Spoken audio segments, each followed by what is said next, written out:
This little delay at the beginning is because I'm waiting for it to actually give me the note that we're live. Okay, we're live.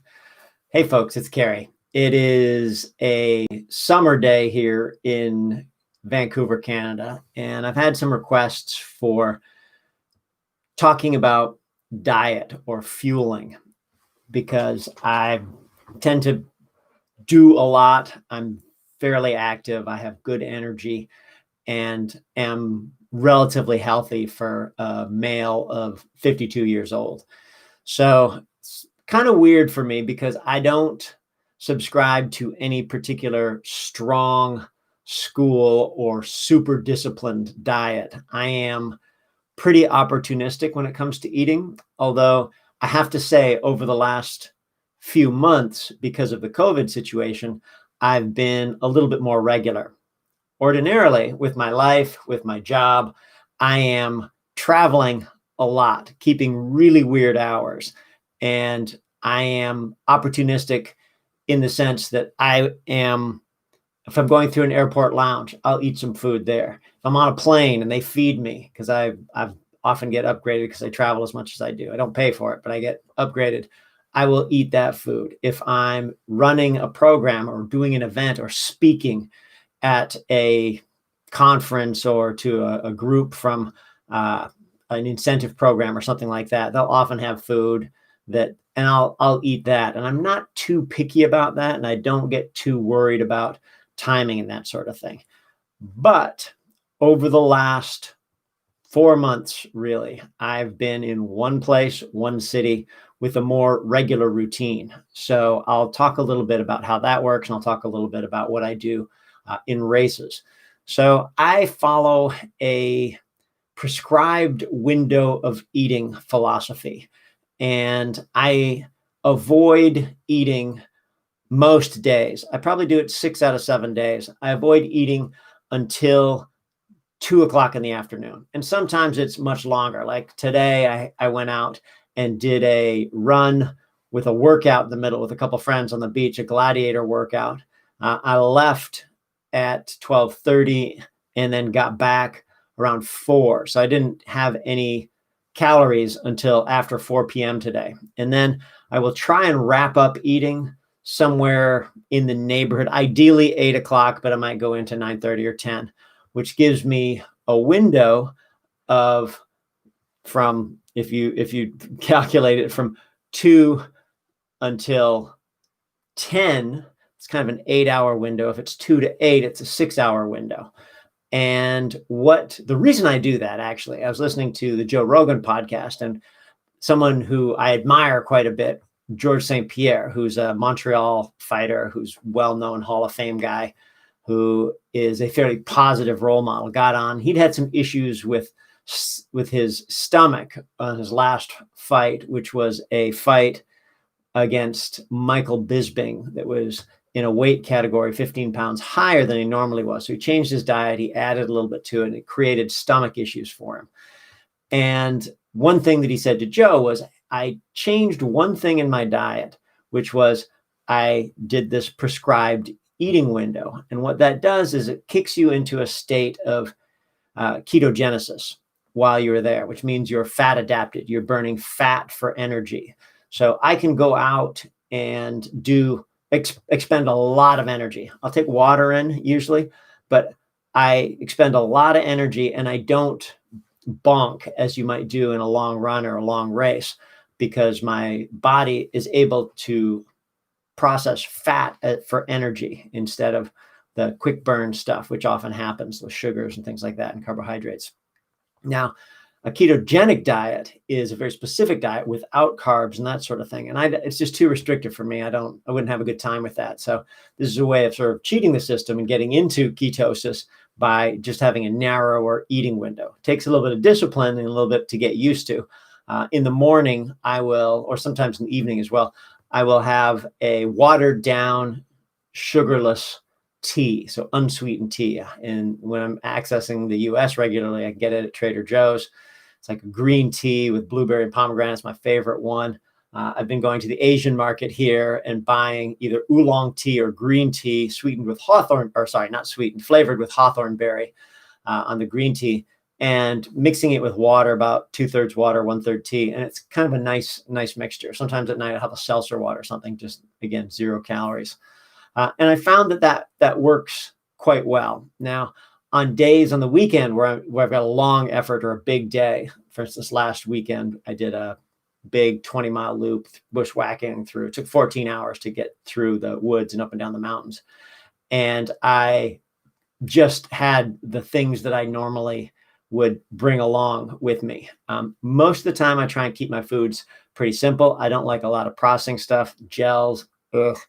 Every now and then I'll have some Cliff bars, power bars. Blech, nightmare, just terrible to taste. Don't go down well.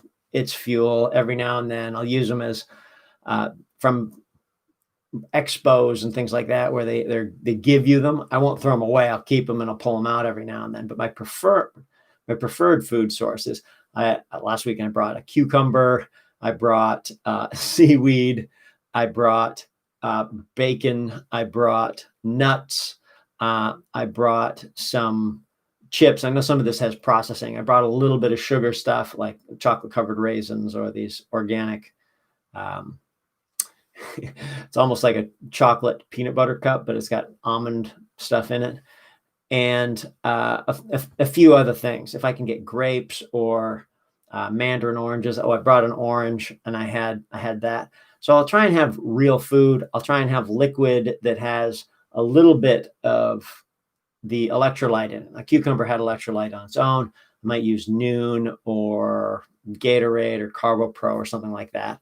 But for long efforts and days where I have races, it's just a question of what I can tolerate, what I can eat. I may be eating olives. I may be eating grapes. Those are fantastic and easy for me to get down. When I'm racing and I'm doing long efforts, it's really hard for me to create saliva. So I don't like anything that's really dry generally. Soup is fantastic. Soup like lentil soup for me is manna from heaven. I can pump that stuff down in an aid station, no problem. I will also have a little chocolate milk or a Boost or an Ensure liquid nutrition energy drink. And that's a way just to get calories in. So in racing, that's something that I'll actually use. And this is the thing that keeps me moving forward. If I want to be rigid with my small window, I will of eating during the day, I will often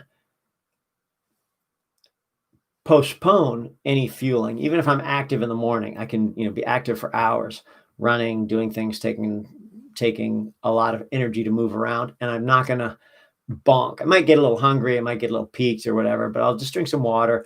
I will also chew some gum, which seems to at least give my mouth something to do. Maybe it fools my body a little bit into thinking that I'm actually getting something in. And then when it's time to eat, I eat whatever is handy for me.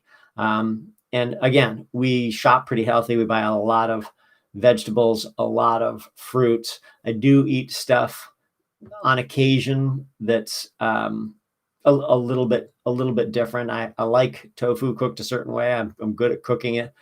It doesn't seem to disagree with me anyway. We like fish. We bake that, fry it in bacon grease sometimes. So those kinds of things are good. A lot of vegetables, sometimes rice and that sort of thing. So that's my fueling strategy. And over the last 4 months, what I found with all the running I've done. So I've run probably closing in on 2,000 miles in the last 4 months, which is a lot for me. The intensity is a little higher than I would like it to be. And I would like to have a couple days of recovery built in. But for this 4-month period where I'm doing the great virtual race across Tennessee, my goal is to get now a triple crossing in. And I just need to sustain till the end of August for that. And that'll be, I think, the longest block I've ever done, where every single day I'm doing something and averaging significant mileage. Like right now, probably averaging over the last, 17 miles a day, 18 miles a day, 30K a day, something like that. So those are my fueling strategies, fueling secrets, diet secrets, I guess. Let's see if there's anything else I want to talk. Yeah. So I'm not fanatical at all when it comes to this. I am more practical. I'll try something every now and then, But for me, that's what really works. So I'd be curious as to what you guys do, how you fuel yourselves just day to day, if anybody's got any different strategies. But for me, it has to be pretty easy. I don't mind challenging, but it has to be easy. Meaning I can't I can't be spending tons of time or tons of effort and money trying to go out and shop and do all this stuff. I just need to be able to get the basics quickly. So Full Tilt Friday, it's fifth one in the row. I'm tightening this one up a little bit today. You can please do subscribe. Oh, and it's an interesting thing happened this week on my on my run. I posted a video of my usual run around Stanley Park, which is a 10.5-mile run, which my wife accompanies me sometimes on, riding an electric scooter. And we came around and there was this huge crowd of people, probably, I mean, hundreds and hundreds of people, maybe 500 to 900 people in a giant drum circle that was blocking the seawall, which is the only way you can get through. It's sort of a steep cliff on one side and the ocean on the other. And this crowd had just come all the way up and blocked the bike path and blocked the walking and running path.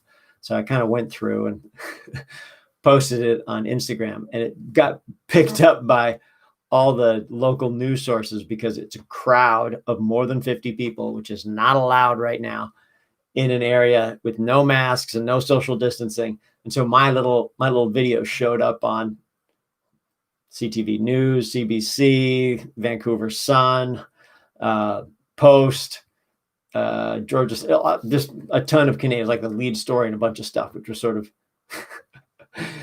interesting for me.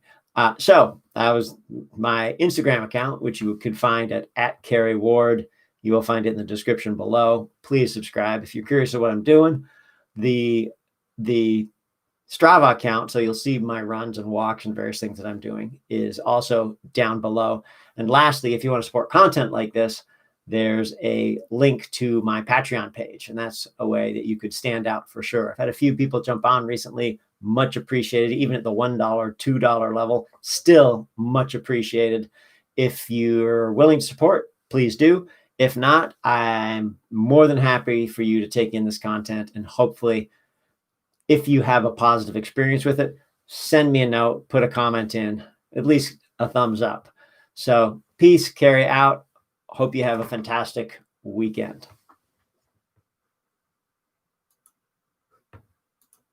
That's the end.